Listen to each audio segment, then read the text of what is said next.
Sungguh-sungguh Allah sangat ridho ketika seorang hamba itu makan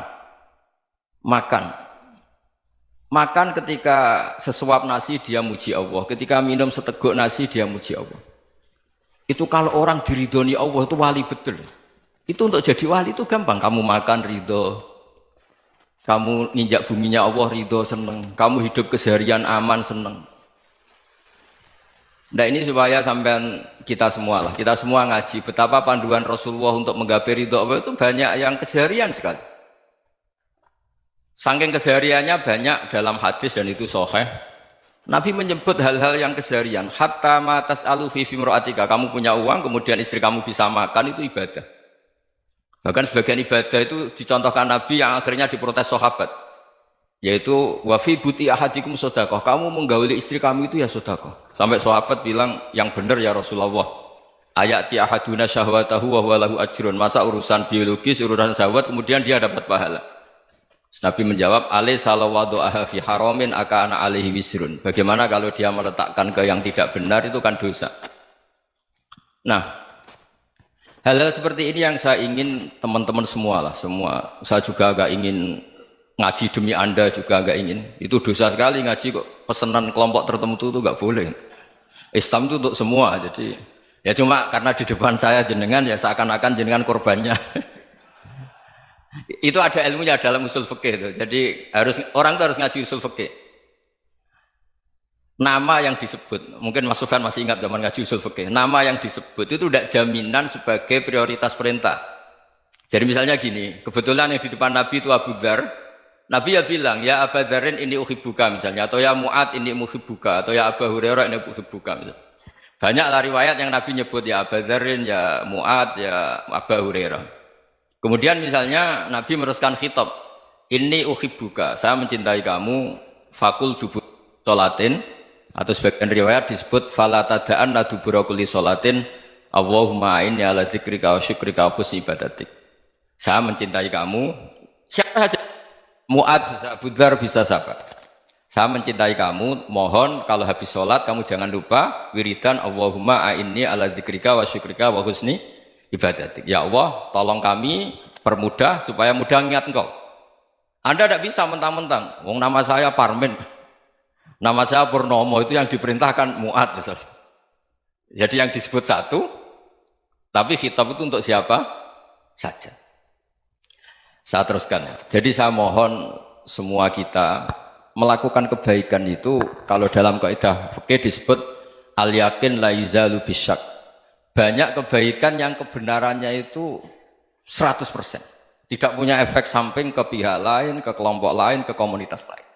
Itu tadi misalnya Anda makan, dan itu murah sekali, hanya butuh satu piring. Setiap punyaan kamu muji Allah, setiap minum kamu muji Allah. Itu redaksinya Rasulullah SAW disebut, Allah sangat ridho ketika seorang hamba makan, kemudian dia memuji Allah.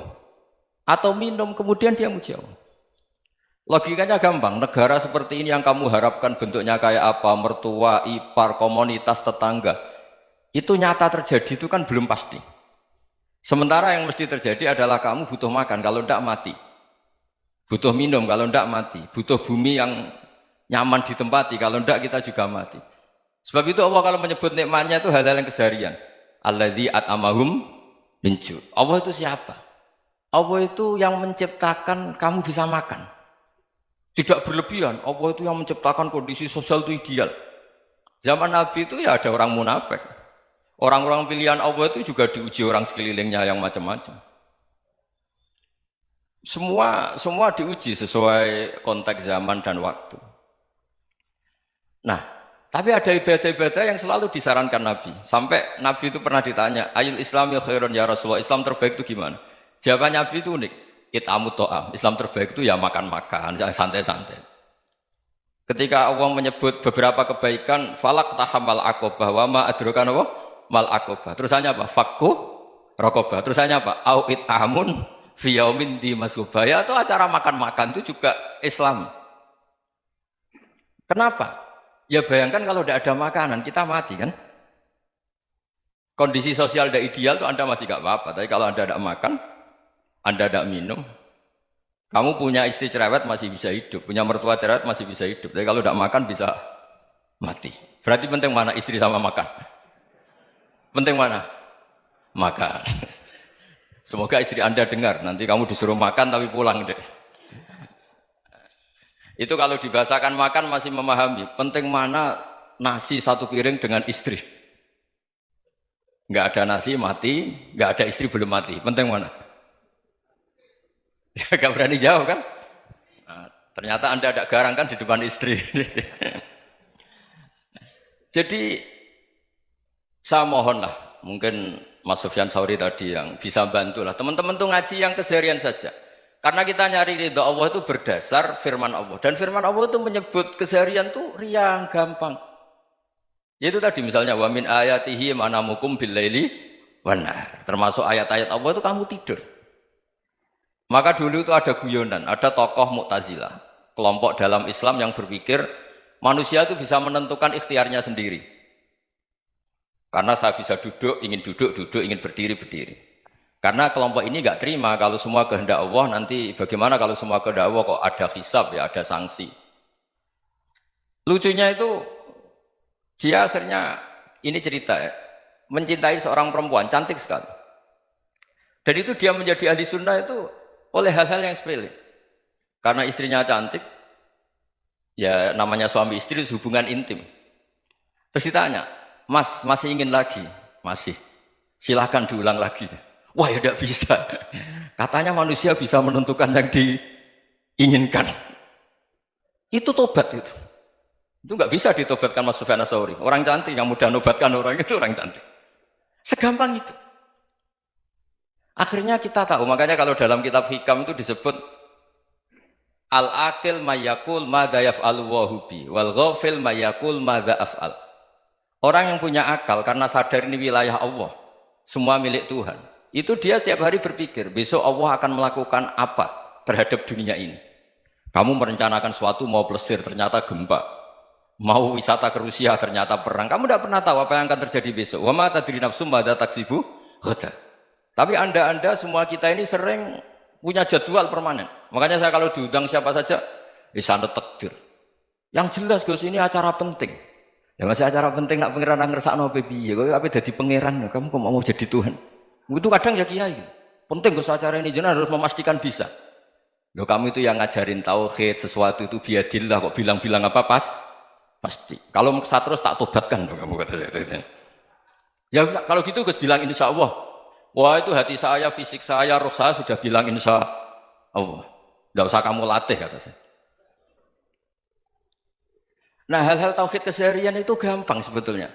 Wal ghafil yaqulu madza af'al. Tapi orang yang lupa Allah dia setiap hari bilang besok apa? Kita bisa melakukan apa? Seakan-akan dia itu aktor, dia penting, dia subjek permanen, dia. Padahal kita ini hanya objek kehendak Allah Subhanahu wa taala. Karena kita yakin sesuatu yang terjadi di alam raya ini kita tidak bisa apa-apa. Makanya saya sering ngaji, sering bilang saya. Ketika Anda mensifati Allah, Dia yang menghidupkan. Sudah itu tanamkan sehingga ketika kita mati santai saja. Kenapa santai? Allah punya cara menghidupkan kita. Zaman kita hidup juga gak tahu caranya ngelola jantung, ngelola paru-paru. Kamu juga gak tahu ngelola oksigen yang tidak beracun, tidak ngandung polusi. Tahu-tahu hidup. Gak ingin tua ya tahu-tahu tua, gak ingin mati tahu-tahu mati. Selama ini kita hidup juga gak tahu apa-apa sebetulnya. Hanya gaya tok, punya jadwal, punya planning. Kalau kamu bisa menentukan pilihan Anda, pasti Anda istrinya cantik, 4 neriman semua, kona'ah semua. Nyatanya enggak kan? Ada 1 jelek, cerewet. Oh itu kan, nyatanya enggak bisa apa-apa Anda kan? Dan kamu bawa mati lagi. Itu kan, istri Anda juga gitu, punya keinginan, punya suami yang ganteng, yang jabat, yang neriman, yang enggak poligami. Ya enggak kesampaian juga. Kalau kita ngitung tingkat kegagalan kita itu gagal terus. Ya kan? Nah, terus ingat Allah. Madza yaf'alu wa bi.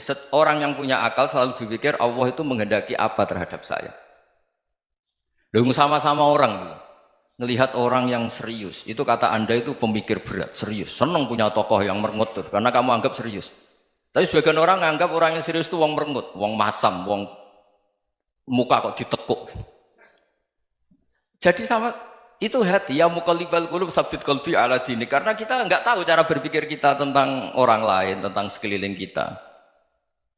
Misalnya kita orang baik yang jenis ngurumat fakir miskin, ada orang bangun masjid mewah itu janggal. Apa artinya masjid mewah kalau banyak orang kelaparan?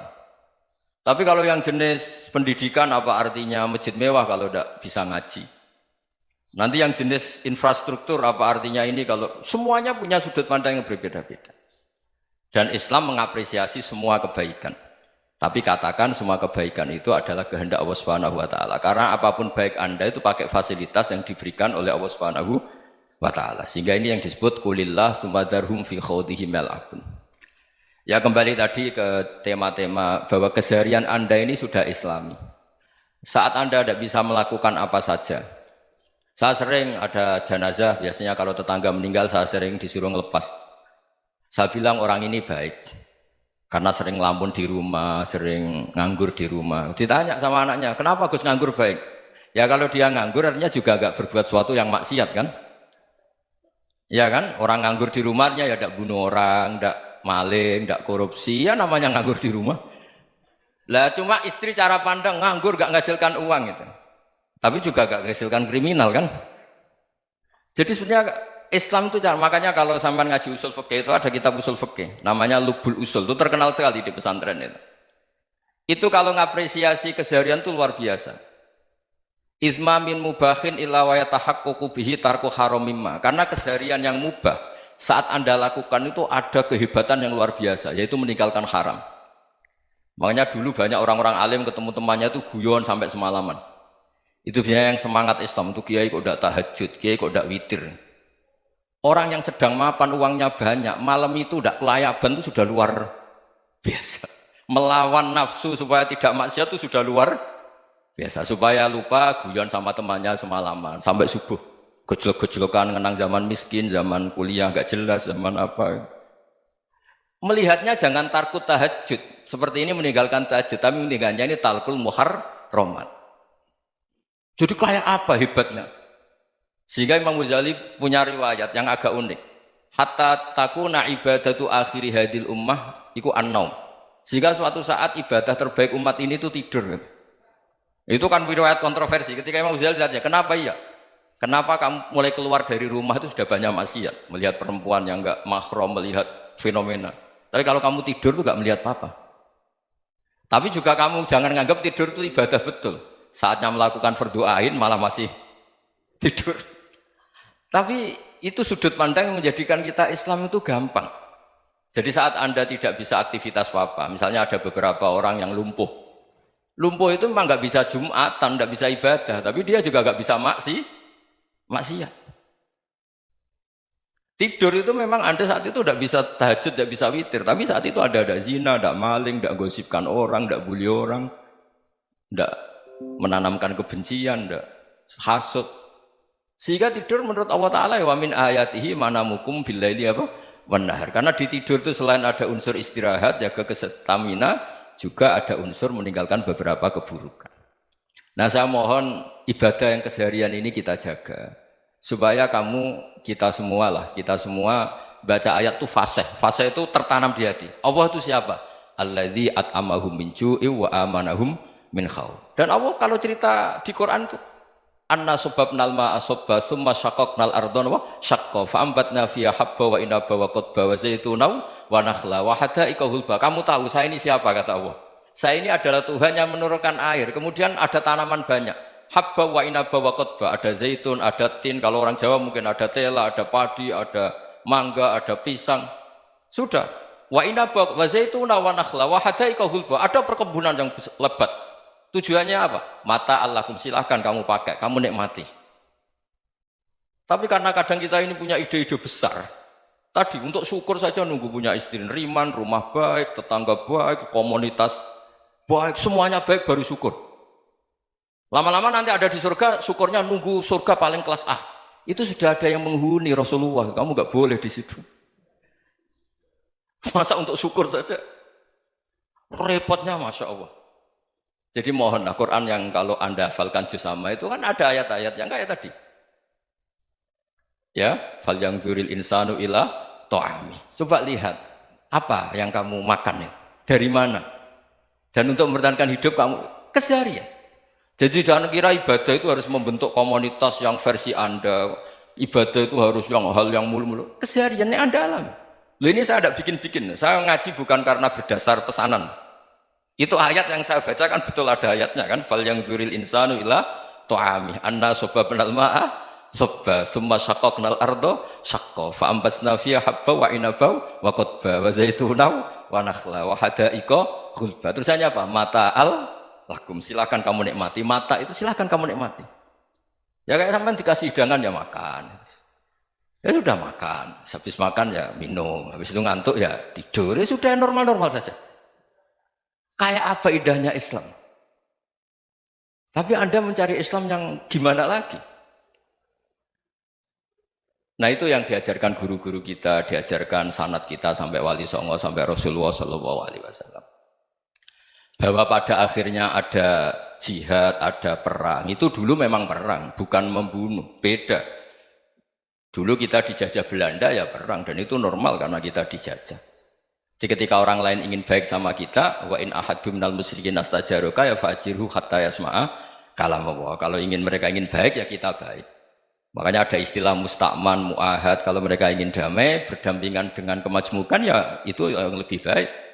Karena memang Islam menghormati proses perdamaian. Wa in janahu lis-salmi ya fajnah lah. Kalau ingin damai ya kita harus damai.